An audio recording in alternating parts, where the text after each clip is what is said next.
Everyone wants to look good.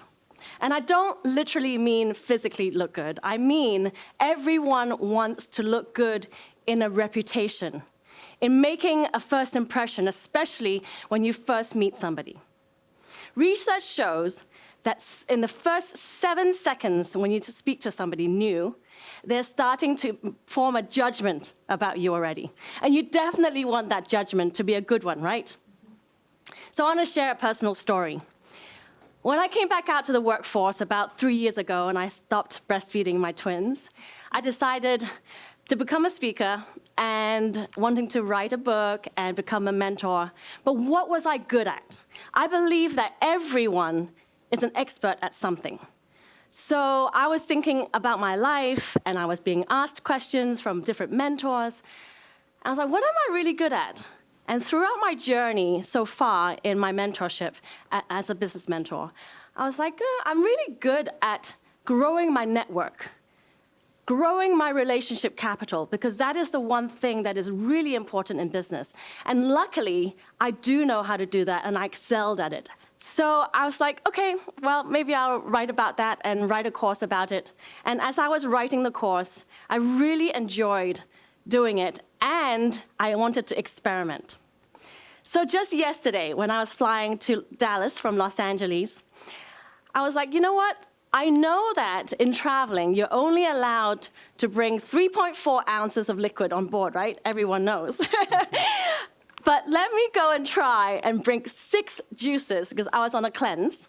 I brought 6 juices in my cooler. I got to the belt where it was security, and I put my suitcase on, I took my shoes off, and then I saw the TSA. And I said, excuse me, ma'am, I have a cooler that has 6 juices inside because I'm on a special cleanse, and I'm not allowed to eat any solid foods today. So she said, no, you're going to have to toss that. I'm sorry. They're not going to let you through. Then I'm like, well, it is a really special cleanse, and it's for my health. And she said, well, do you have a doctor's note? And as we were talking, I did continue to go through, and our conversation kind of just lingered off and never ended. So I'm like, you know what? I don't have a doctor's note. What am I going to do? This is a good experiment.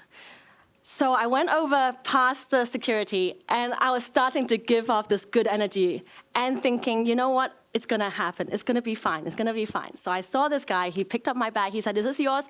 I said, yes, sir. Thank you so much. Do you want me to come around? So he said, yes, please. And so I went over. And I said, I have 6 juices in this bag, and I'm on a cleanse, and I really can't have any solid food today. He's like, okay, let me get my supervisor. I'm like, oh, okay, next person. So the supervisor comes along, and I said, ma'am, I'm on a juice cleanse. It's 6 juices in the bag, and I'm not allowed any solid foods today. So she said, is it for medical reasons? And I said, well, kind of, and health reasons. And she then turned to the guy who was there and said, I heard medical reasons. Did you hear medical reasons? And then the guy said, I heard medical reasons. And they both smiled at me, zipped out my bag, and gave me and got off. I tell you this story because it happens to me all the time. And that's just one of thousands of stories I can share with you. I have one more to tell you. Last summer, I had to drive a big van because I'm a mother of 4. And I have my husband next to me, my mother-in-law at the back with my 4 children. At that time, they were 8, 5, and my twins were 3-year-olds. We went to the LA County Fair, and we love going to this fair. And I know it well because I've been going the past few years. And I know that every time I go, I have to park far away from the county fair. And it's a really long walk to get into the gate. It's about a 15 to 20-minute walk. So being the smart mother that I try to be, I said to my husband, you know what? There's so many parking spots really close to the gate, and I'm going to try to get myself as close as possible, so nobody gets tired at the end, and we'll have a good day. And then as we paid the $20 to go in, we saw a ton of security people going like this. And I'm like, why are they making us turn right when I could go straight to those the parking spots over there? So I rolled down the window, And I saw her name badge. Her name badge is Coco, and my sister's name is Coco. And I said, oh my God, my sister's name is Coco. It's a beautiful name. Well, I really wanted to ask you a quick favor. Is it possible for me to just drive my car forward so I can drop my mother-in-law, who's 76 years old, and she has pain in her ankles, and my 4 children, and I have twins who are 3, and they're difficult. And so if I drop them off there, then I can just come back here to park. And I was like, pretty please, thank you, please. And then she said, yeah, of course, sure, go over there. So I drove my car forward, quite a way forward, and I was like, there's so many parking spots here.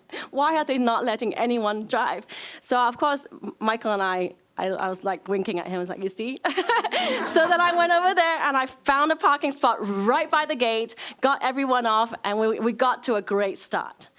So why am I telling you these stories? It's because I get what I want most of the time, because I go with the flow and I think I'm going to get what I want. I'm going to try it, think outside of the box, not always having to follow the rules, not always having to do what everybody tells me to do. So I really want to break it down for you as a business mentor to tell you exactly what I did in order to get what I want and what I do on a daily basis to get what I want. So I have 9 points that I can give you. Number 1, simply smile. I smile all the time, and when you're asking for something, smiling is the best way to start the conversation. Number 2, find something to compliment them on.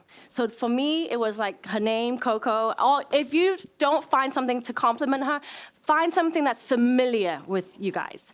So if you would get into the conversation, someone's from Dallas, it's like, oh, somebody, I know someone, I've been there once. You just have a little familiarity with what you're talking about. Number 3 is use gratitude words, lots of gratitude words. And that's not just in conversation.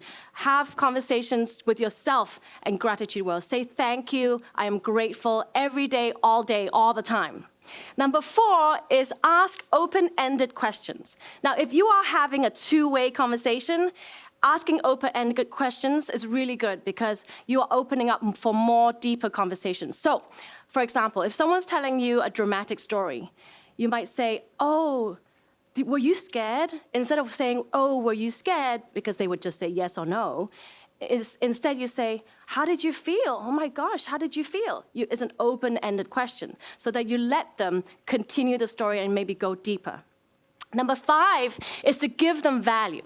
Now, this is the part where I want to clarify, because a lot of people love, especially in the coaching world, and I'm including myself, you go into a conversation and automatically you think you can help them. Automatically, you want to jump to a conclusion, especially as a coach, that you can do something to help them. Yes, that is great, but they may not want the help. So you want to have that conversation first to really get to know each other before you get to a point where, oh, I can help you. And sometimes I can help you could mean, oh, you want some money from me. So I want you to really think about that point. Give value. Give value just means openly wanting to either connect them with someone or get deeper into a conversation to recognize what is it that they need help with. And number 6 is exchange information. Exchange information is easy.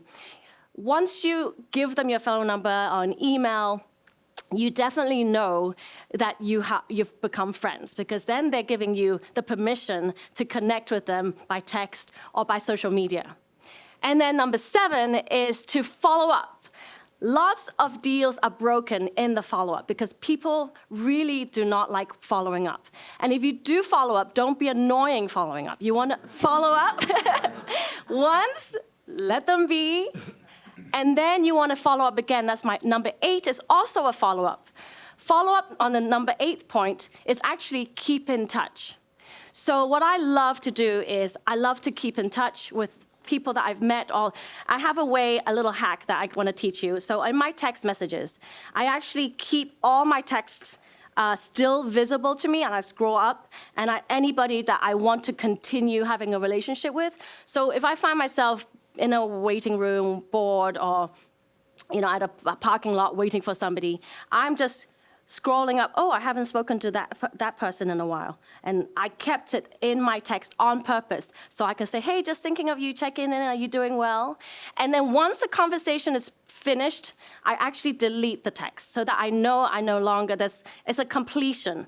So if it's not finished and you want to continue, you want to keep it in the text, that's how I do it. And it just calls for a good check-in every single time you have nothing to do and you scroll up. That's number 8. Number 9 is show up. Number 9 is when you have that opportunity to meet that person again, and they may have asked you to go to an event with them, may have asked you to have lunch with them, you actually show up and stick to your word and have integrity. And when you show up and you give them your presence again, that is the goal of having that stranger turn into an ally and become a friend of yours. So I've given you 9 points.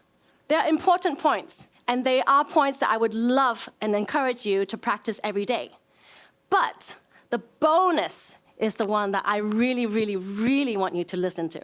The last point, which is number 10, the bonus point, is really the most important part of connecting with someone. And that is, I want you to turn every stranger into an ally, but first, turn you, yourself, into your own ally. Because most of the time, we are always talking down to ourselves. We are telling ourselves we're not enough, we're not pretty enough, I gained 5 pounds, or whatever you say to yourself. I want you to practice being your own ally first. Right? If you can be your own ally, build your confidence, then everything else will go smoothly for you. So, in those 2 stories that I gave you, the most important part is not in the words, not in what I told you, but it's in my energy, the delivery of how I'm telling you the story. 93% of communication is actually nonverbal. So the most important part is your body language, your facial expressions, and your smile. And the 7% is in the words. So if you can practice delivering your message with open shoulders, stand tall, have great energy by working on your self-confidence, on your self-worth, believing in yourself, I love to say, be your own best friend. Love yourself first. Every day, you are grateful for you being here, for you being happy to be alone, by yourself, healthy. Then you can go out to the world and really, really connect with everybody.